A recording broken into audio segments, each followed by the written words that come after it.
I want to tell you something that Reuters published this morning that Fox News confirmed last week, that Euronews documented in real time, and that almost nobody covering this conflict has fully explained. Iran no longer has a single decision-making authority, not because the government collapsed, not because the war destroyed it, but because the IRGC, the Islamic Revolutionary Guard Corps, has stepped out from behind the curtain it has been operating behind for 45 years and is now openly running Iran's wartime government. Not advising it, not influencing it, running it, blocking the civilian president's appointments, surrounding the injured supreme leader with a security cordon, contradicting the foreign minister in public on the single most important operational question of the entire war: who controls Hormuz? And the specific moment that made this visible to the world, the moment that stunned even American intelligence analysts who thought they understood Iran's internal structure, was when the IRGC directly contradicted Iran's own foreign minister on live television about whether the Strait of Hormuz was open. The foreign minister said open. The IRGC said closed. In the same news cycle, without consultation, without correction, without any Iranian official attempting to reconcile the two statements publicly.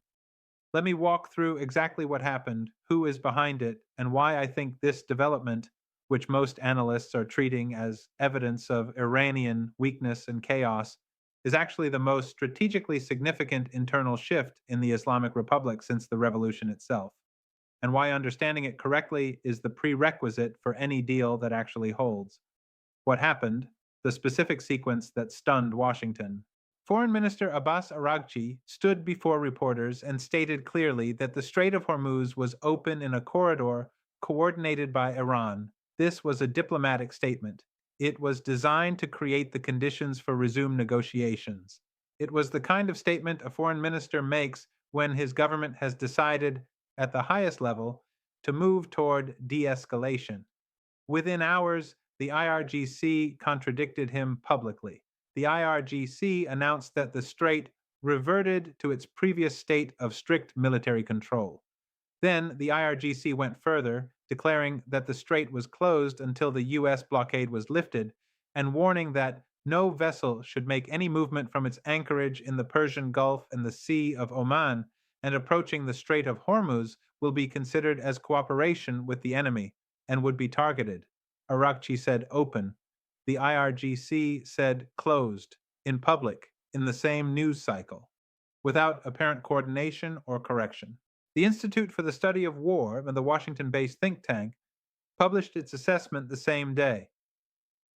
The IRGC appears to be controlling Iranian decision-making instead of Iranian political officials who are engaging with the United States in negotiations, particularly Foreign Affairs Minister Abbas Araghchi. Even more specifically, ISW said, the IRGC's decision to interfere with international shipping and act in contradiction to Araghchi's statement reflects broader divisions within the Iranian regime.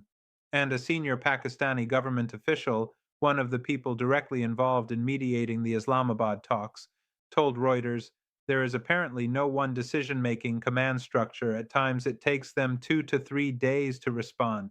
America was stunned, not because it did not know the IRGC was powerful, because it had never seen the IRGC this publicly, this openly contradict an active foreign minister in real time on the central issue of the negotiations.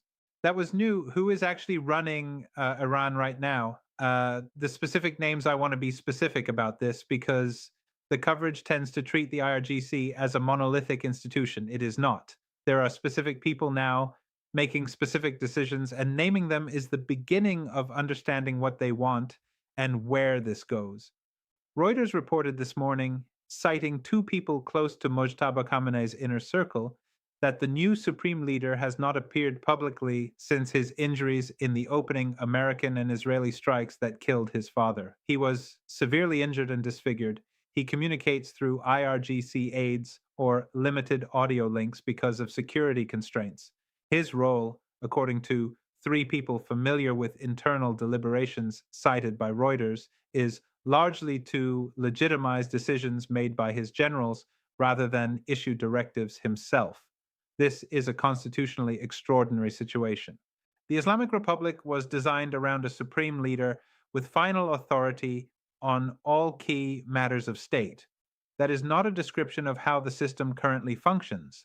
The supreme leader is injured, in hiding, unable to appear publicly, communicating through the military institution that is simultaneously making the decisions he is supposed to be legitimizing. The referee and one of the players are the same entity, and that entity is the IRGC. The generals making those decisions include Ahmad Vahidi, a former IRGC commander who was Iran's defense minister, whose name appears on international terrorism designation lists for the 1994 Buenos Aires bombing of a Jewish community center, and who now sits at the center of Iran's wartime decision making architecture. Alongside him are commanders identified as Zulgara and Safavi, men who, according to detailed analysis of the internal dynamics, view the current pragmatist faction led by Foreign Minister Abbas Araghchi and Parliament Speaker Mohammad Bagher Ghalibaf with open contempt. That last detail deserves its own sentence. The men running Iran's military right now view the men running Iran's diplomatic track with open contempt. This is not a government having an internal debate. This is a government where one faction has effectively sidelined the other, and where the sidelined faction is the one America is trying to negotiate with. Fox News reported that the IRGC has blocked President Pezeshkian's presidential appointments, meaning the civilian president cannot even staff his own government with people he chooses. The IRGC has erected what sources describe as a security cordon around the new supreme leader. And the IRGC is now openly emerging, in the words of analysts cited by Fox News, as the dominant force in Tehran, no longer operating behind the scenes. One analyst described the current Iranian hierarchy as a board of directors, where the board members and hardline generals are effectively running the company while the CEO is in the ICU. Mojtaba Khamenei is the CEO in the ICU, the board is the IRGC, and the board has decided that Hormuz stays closed until the American blockade lifts. Why this is not what it looks like, the analytical reframe. Here is where I want to challenge the dominant Western analysis directly, because I think the conclusion most Western analysts are drawing from the IRGC's consolidation of power is the wrong conclusion, and getting it wrong has enormous consequences for how America approaches the next 3 weeks before the Beijing summit. The dominant Western analysis says the IRGC's takeover is evidence of Iranian weakness. Iran is so damaged by the war that its civilian institutions have collapsed and the military has had to step in. This makes Iran more desperate, more internally fragile, and therefore more likely to accept American terms rather than face the consequences of continued military pressure. The IRGC's aggressive posture on Hormuz is the posturing of a losing party, not a strategic choice by a winning one. I disagree with every element of that analysis. Let me explain why. First, the IRGC's consolidation of power is not a consequence of the war damaging Iran. It is a consequence of the war validating the IRGC's pre-existing institutional argument. The IRGC has been saying for 40 years that external pressure strengthens resistance rather than producing concession. The war has given the IRGC 45 days of evidence for that argument, evidence that its domestic audience has been watching in real time. Every American bomb, every seized ship, every Truth Social post claiming Iran has agreed to things it has not agreed to, all of it confirms the IRGC's narrative. When the narrative is confirmed, the institution that owns the narrative gains power. The IRGC is not seizing power despite the war, it is gaining power because of the war. Second, the IRGC's strategic consensus, as Reuters reported this morning, is not desperation. It is a coherent position that Reuters described as avoid a return to full-scale war, preserve leverage, especially over the Strait of Hormuz, and emerge from the conflict politically, economically, and militarily stronger. That is not the strategic consensus of a losing party. That is the strategic consensus of a party that believes it can outlast the current level of American pressure while the economic costs of the conflict continue to accumulate for the other side. Brent crude at 113. U.S. gasoline at $4.18 per gallon. UAE quitting OPEC. The IRGC watches all of this and concludes the pressure is working in our direction, not against us. Third, and this is the element that most analysts are missing, the IRGC's contradiction of Araghchi on Hormuz was not an accident. It was a message, not to Washington, to Tehran's own domestic audience. The message was the diplomatic track does not control Hormuz. The IRGC controls Hormuz. Any deal that opens Hormuz will be on IRGC terms, not on Araghchi's terms. This message was necessary because Araghchi's statement that Hormuz was open had created the impression, briefly domestically, that the foreign ministry was making decisions about the Strait. The IRGC corrected that impression immediately and publicly. Because the IRGC's domestic political authority depends on its exclusive control of Hormuz being understood and accepted inside Iran. What this means for the negotiation, specifically Reuters, reported that Iran submitted a new proposal to Washington on Monday. The proposal, according to senior Iranian sources, envisions staged talks with the nuclear issue to be set aside at the start until the war ends and disputes over Gulf shipping are resolved. Washington insists the nuclear issue must be addressed from the outset. This is the specific gap the IRGC's consolidation of power has created. The diplomatic track, Araghchi's team, is proposing to sequence talks in a way that delays the nuclear question. The IRGC's position, which now has operational control over the key leverage point, Hormuz, is that Hormuz stays closed until the blockade lifts, regardless of what the diplomatic track says about sequencing, and Washington's position is that nuclear must come first. Three positions, no overlap. And the party that controls the physical leverage, the IRGC, which controls the northern shore of the Strait of Hormuz, has publicly demonstrated that it will not be bound by what the diplomatic track agrees to. The foreign minister says the strait is open. The IRGC says it is not. This matters for the Beijing summit in 3 weeks. When Trump arrives in Beijing, Xi will have been briefed by Russia on the full state of Iran's internal deliberations. Russia knows, because Araghchi flew to Moscow specifically to brief Russian officials, that the IRGC controls Hormuz operationally, that the diplomatic track cannot make commitments on Hormuz that the IRGC will honor, and that any deal must therefore include IRGC buy-in rather than just diplomatic track signatures. America has been negotiating with Araghchi. The IRGC has been making it clear, publicly repeatedly, in direct contradiction of Araghchi's statements, that Araghchi does not speak for Hormuz. The deal that ends this conflict requires someone who does speak for Hormuz. That is the IRGC. And America has not found a way to negotiate with an institution it has designated as a terrorist organization. Russia has, China has. The IRGC's consolidation of power is, among other things, a reorientation of Iran's diplomatic center of gravity toward the parties that can actually engage the IRGC, Russia and China, and away from the parties that cannot. What the US is doing about it, and what it should be doing instead. The American response to the IRGC's consolidation has been, in sequence, Trump posting on Truth Social about Iran's fractured leadership, Witkoff's Pakistan trip being canceled, a public statement that America has all the cards, a shoot-to-kill order for mine-laying boats, and a continued blockade of Iranian ports. None of those responses address the specific structural problem the IRGC's takeover has created. The problem is not that Iran is fractured. The problem is that the fractured elements of Iran have different principles. Araghchi's principle is the diplomatic track and ultimately the supreme leader's legitimizing authority. The IRGC's principle is its own institutional interest and its strategic consensus about what victory looks like. Applying more pressure, more blockade, more threats does not resolve the difference between those principles. It confirms the IRGC's argument that external pressure requires resistance rather than concession. It strengthens the IRGC's domestic position. It weakens Araghchi's. The strategy is counterproductive by design. What would actually work is an action that disrupts the IRGC's strategic consensus without confirming its resistance narrative. The only available such action is lifting the blockade.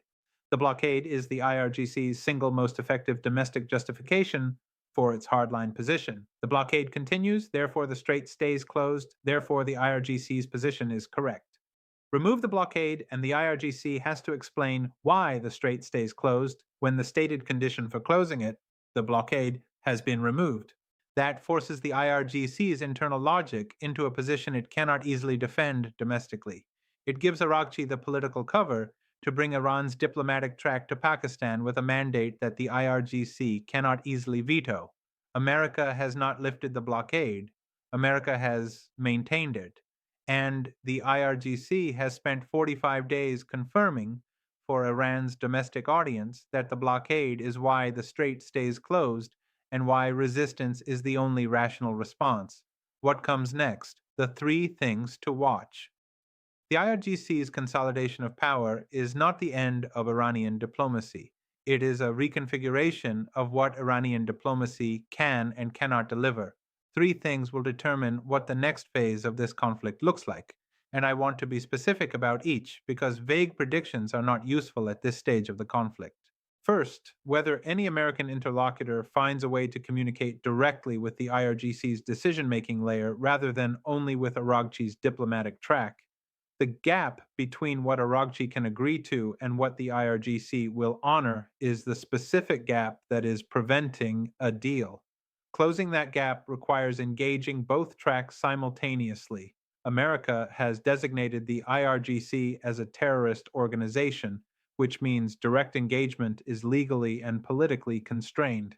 But indirect engagement through Oman's back channel or through Russia's uranium custodianship framework could carry IRGC acceptable terms without requiring America to formally negotiate with a designated terrorist entity. America has only been engaging Araghchi's track. It needs to find a way to reach the IRGC's track without publicly acknowledging it is doing so. Second, whether Russia can serve as the bridge between the IRGC's requirements and American demands. Araghchi flew to Moscow specifically to brief Russian officials on the full state of play, including the IRGC's position on Hormuz and its strategic consensus about what victory requires. Russia now knows what the IRGC requires. If Russia can translate that into language America can accept through the Beijing summit framework, the deal becomes possible. This is the specific function of the Moscow visit that no other channel in this niche has explained. Third, whether the Beijing summit produces any language that acknowledges the IRGC's role in any eventual settlement. A deal that Araghchi signs, but the IRGC does not honor, is not a deal. The Hormuz statement contradiction already proved this. Any agreement that matters requires the IRGC's operational compliance. The Beijing summit is where the parties who can actually reach the IRGC, Russia and China, will be in the room with America. Watch what comes out of Beijing. Because the deal that ends this war will be written with the IRGC in mind, or it will not hold.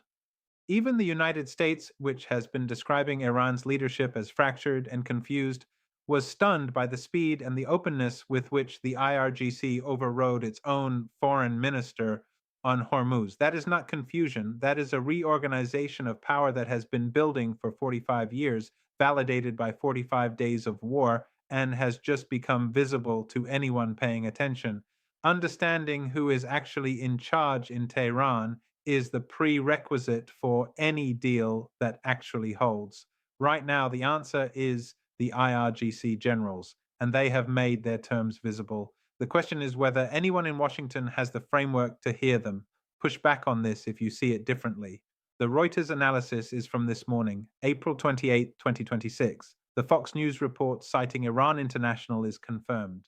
The Euronews documentation of the IRGC contradicting Araghchi is from April 19, 2026. The ISW assessment is public. The Pakistani official quote is from Reuters. All of it is in the open. Read it in order, because the order tells you who is running Iran and what any deal must account for.